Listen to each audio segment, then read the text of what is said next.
Olá, mais uma aula de português. A gente vai fazer a continuação de verbos, né? Então, verbos parte 2, as formas e ações verbais. A gente vai ver que os verbos desempenham funções semelhantes aos substantivos e os adjetivos. E também a gente vai ver que a ação verbal pode ser praticada, tanto praticada quanto sofrida por alguém ou por alguma coisa.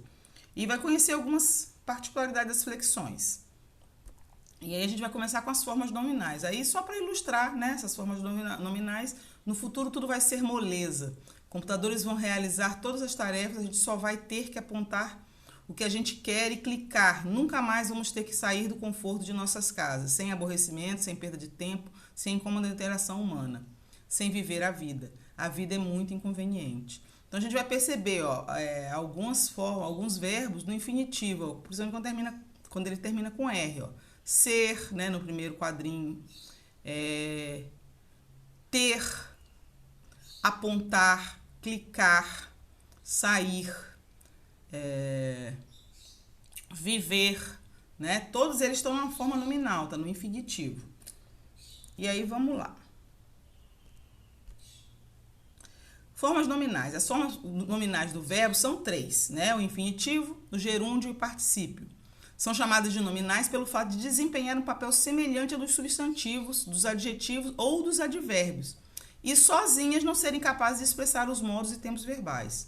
No infinitivo, né, ele expressa a ação em si: acordar, agradecer, esperar, sorrir, unir. Gerúndio expressa o processo de ação acordando, agradecendo, esperando, sorrindo, unindo. O particípio expressa o resultado da ação: acordado, agradecido, esperado, sorrido.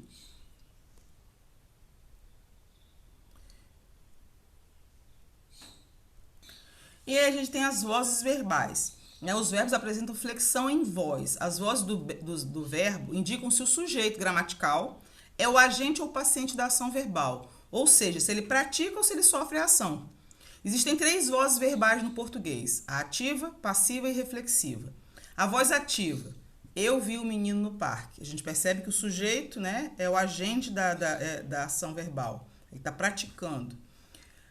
Voz passiva: o menino foi visto por mim, né? O menino é o sujeito, ele está sofrendo a ação. E a voz reflexiva: eu vi-me ao espelho. É quando o sujeito pratica e recebe e sofre a ação. A voz ativa. A voz ativa é usada quando o sujeito gramatical pratica a ação verbal. Ele indica, assim, que o sujeito gramatical é o agente da ação. Aí, as frases na voz ativa: eu comi o bolo, meu filho comprou o chapéu, os alunos leram os livros. Vocês podem perceber, né, que os sujeitos, eu, meu filho, os alunos, eles estão praticando, eles são o agente da ação. Voz passiva. A voz passiva é usada quando o sujeito gramatical sofre a ação verbal. Indica, assim, que o sujeito gramatical é o paciente de uma ação que é praticada pelo agente da passiva. Conforme o seu processo de formação, a voz passiva pode ser classificada em voz passiva analítica e voz passiva sintética. E aí vamos lá na voz passiva analítica. Na voz passiva analítica, as frases apresentam a seguinte estrutura: o sujeito paciente, né, aquele que sofre a ação, mais o verbo auxiliar, mais o particípio, mais a preposição, mais o agente da passiva. E aí vamos para os exemplos. Ó. O bolo foi comido por mim. Né? O sujeito, o bolo, ele está sofrendo a ação, ele foi comido por mim. O chapéu foi comprado pelo meu filho. Né? Ó, o sujeito, o chapéu, sofreu a ação de ser comprado pelo meu filho. Os livros foram lidos pelos alunos. Ó. Sujeito, os livros sofreram a ação de terem sido lidos pelos alunos.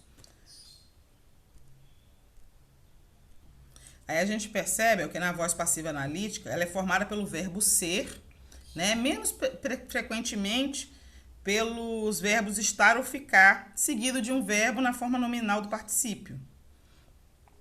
Comido, comprado, né? Lidos. Ela também pode ser construída pela flexão do verbo na terceira pessoa associada ao pronome ser, que a gente não viu aqui, que é o pronome passivador. E aí vamos lá. Voz passiva sintética, né? Na voz passiva sintética, as frases apresentam a seguinte estrutura: verbo transitivo, mais o pronome ser, mais o sujeito paciente. Então, olha, comeu-se o bolo, comprou-se o chapéu, leram-se os livros. Então, aqui é o caso que o pronome se é um pronome apassivador, né? Nessa passiva sintética. E tem a voz reflexiva, né? Que é usada quando o sujeito gramatical pratica e sofre ação verbal. Indica assim que o sujeito gramatical é ao mesmo tempo, ele é agente e o paciente da ação. Apresenta obrigatoriamente um pronome oblíquo reflexivo, né? Aí, ó, o meu, o teu, o seu, o nos, o vos, o se, que atua como objeto de um verbo na voz ativa. A voz reflexiva é considerada recíproca quando estão presentes dois sujeitos que praticam e sofrem ação um do outro. E aí um exemplo, ó, ele se feriu com a tesoura, quer dizer, ele praticou a ação e sofreu. Alimento-me sempre de forma saudável, mesma coisa. Eu me alimento, pratico a ação de alimentar e alimento a mim mesma. Eles olharam-se longamente, ó, duas pessoas praticando e sofrendo a ação. E aí tem a conversão da voz ativa na voz passiva. Né? Na passagem da voz ativa para a voz passiva, ocorrem algumas mudanças. Então, o sujeito se transforma em agente da passiva. O objeto direto se transforma no sujeito da passiva. E o verbo transitivo se transforma em locução verbal. Um exemplo, né? Na voz ativa, lá, o diretor alterou o horário de funcionamento da empresa. Né? O sujeito diretor passa para agente da passiva. Ele passa de o diretor pelo diretor. O objeto direto passa para sujeito da passiva, o horário do funcionamento da empresa. O verbo transitivo alterou, né? Passa para locução verbal, foi alterado. E aí, na voz passiva analítica, vai ficar assim, né? A frase que na voz ativa é o diretor alterou o horário de funcionamento da empresa, vai virar o horário de funcionamento da empresa foi alterado pelo diretor.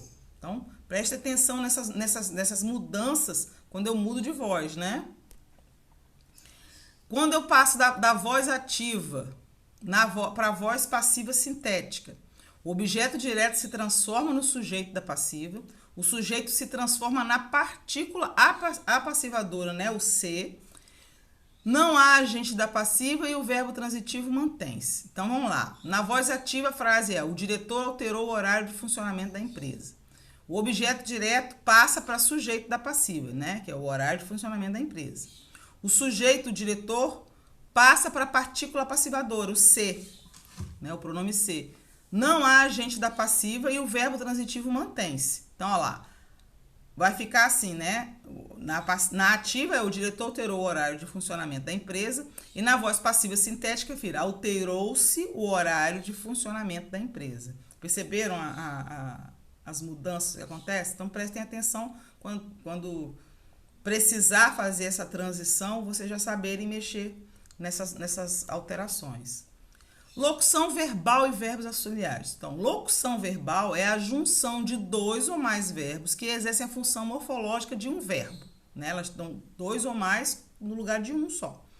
De maneira geral, as locuções verbais são constituídas por um verbo auxiliar e um verbo principal. Vale lembrar que, como o próprio nome indica, os verbos auxiliares acompanham outros verbos, né? Os principais, e indicam as flexões de número, singular e plural, de pessoa, né? Primeira, eu, nós, segunda, tu, vós, terceira, ele ou ela, eles ou elas.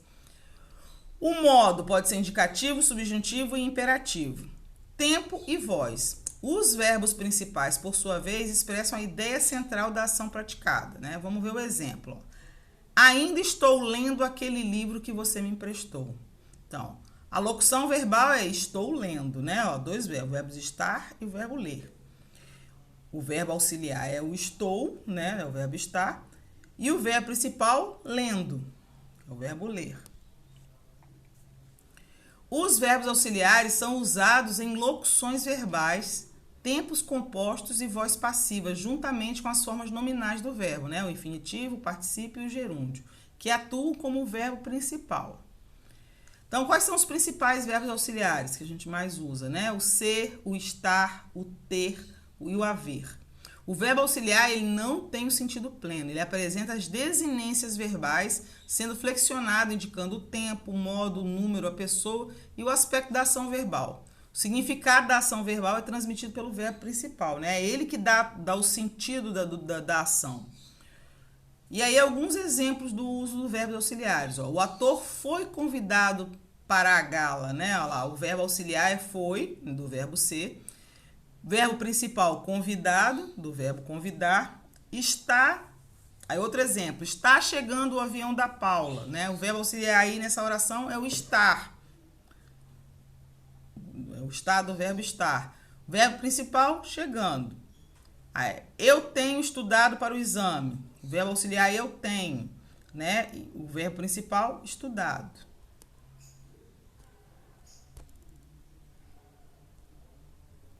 Aí a gente tem também os verbos auxiliares acurativos. Eles são chamados acurativos, que eles combinados com o verbo principal no gerúndio ou infinitivo são usados para indicar com maior rigor os momentos da ação verbal. Assim, os verbos auxiliares acurativos indicam o início da ação, a continuidade, entre outros. Aí algumas listas de alguns verbos auxiliares acurativos. Andar, ir, vir, começar, pôr-se, continuar, tornar, costumar, ficar, acabar, deixar, parar e cessar. Algum exemplo dos verbos, né, de uso dos verbos acurativos. Para transmitir o início da ação. Começar a estudar é sempre complicado, mas depois embalo. Para transmitir a continuidade dessa ação. Minha avó, aos 80 anos, continua ouvindo rock. Para transmitir a conclusão da ação. Finalmente, acabei de escrever meu livro.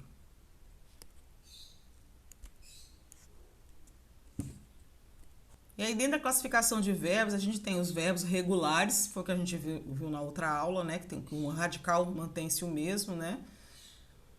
Os irregulares e os anônimos. Os regulares são aqueles no qual o radical permanece o mesmo em toda a conjugação. O cantar é um exemplo clássico de verbo regular, né? Se vocês forem olhar aí, no presente, eu canto, tu cantas, ele canta, nós cantamos, vós cantais, eles cantam.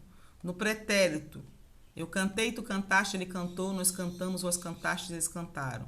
E no futuro, eu cantarei, tu cantarás, ele cantará. Nós cantaremos, vós cantareis, eles cantarão. Vocês vão perceber que o radical, né?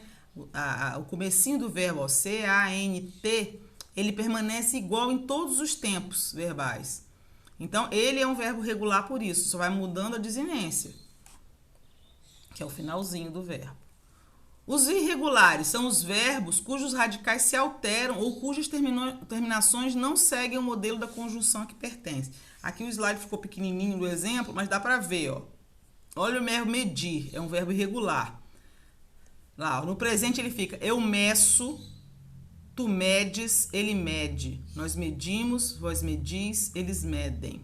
No pretérito perfeito, eu medi, tu mediste, ele mediu. Nós medimos, vós medistes, eles mediram. Apesar de no pretérito perfeito o radical não ter mudado, se a gente for olhar no presente, ó, a primeira pessoa, eu alterei o radical, né? Botei um cedilha onde era o D. Então, ele passa a ser irregular por causa disso, porque ele teria que estar igualzinho como o verbo cantar.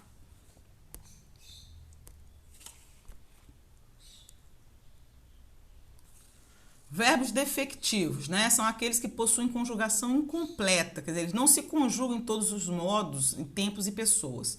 Eles podem ser conjugados apenas nas formas arrisotônicas, ou melhor, nas formas cuja vogal tônica permanece fora do radical.